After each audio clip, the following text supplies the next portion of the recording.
परिचय। ध्रुव के विद्यालय द्वारा कुतुब मीनार की एक शैक्षणिक यात्रा का प्रबंध किया जा रहा है। इतिहास की अध्यापिका लता मैडम विद्यार्थियों को चारों तरफ ले जाती हैं और स्मारक के बारे में कई रुचिकर जानकारियां बताती हैं।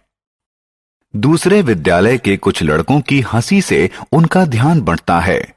वे मुड़ते हैं और देखते हैं कि दो लड़के दीवार पर अपना नाम लिख रहे थे।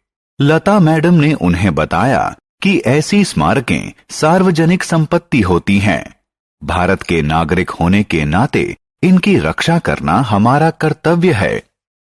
आइए इस पाठ में संपत्ति के बारे में और जानें।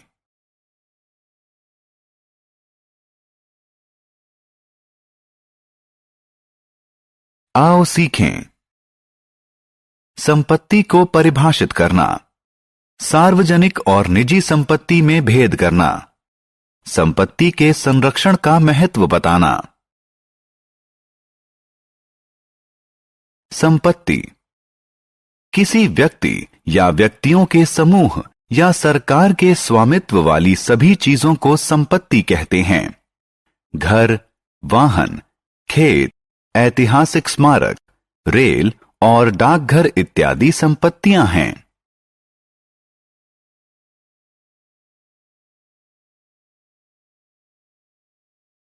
निजी संपत्ति किसी व्यक्ति या व्यक्तियों के समूह के स्वामित्व वाली संपत्ति को निजी संपत्ति कहते हैं।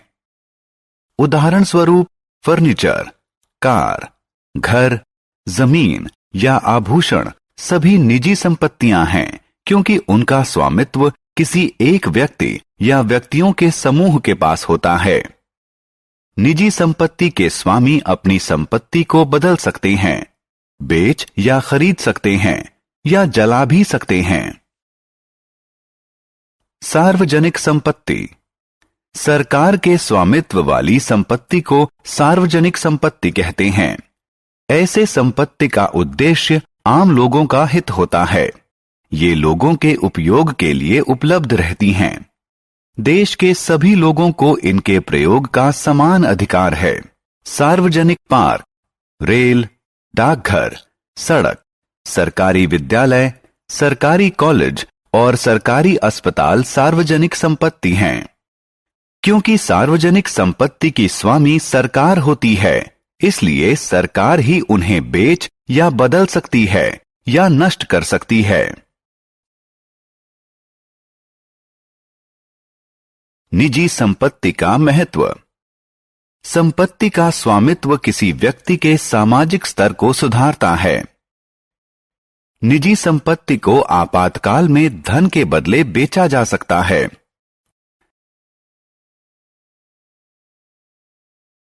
सार्वजनिक संपत्ति का महत्व। पार्क, अस्पताल, सड़क, रेलवे स्टेशन इत्यादि सार्वजनिक संपत्ति का जनहित के उपयोग के लिए होती हैं। ये जनता को सुविधा और सुरक्षा प्रदान करती हैं। कुछ सार्वजनिक संपत्तियां जैसे ऐतिहासिक स्मारक हमारे गौरवशाली इतिहास को दर्शाती हैं। वे देश की शान होती हैं।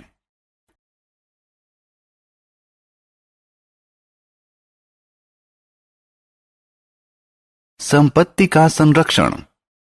लोगों को संपत्ति की देखभाल करनी चाहिए। लोगों को ऐसी संपत्तियों में निवेश करना चाहिए जिससे अच्छा लाभ मिले। सार्वजनिक संपत्ति को नष्ट या विकृत नहीं करना चाहिए। उन्हें सुरक्षित और संरक्षित रखना हमारी जिम्मेदारी है।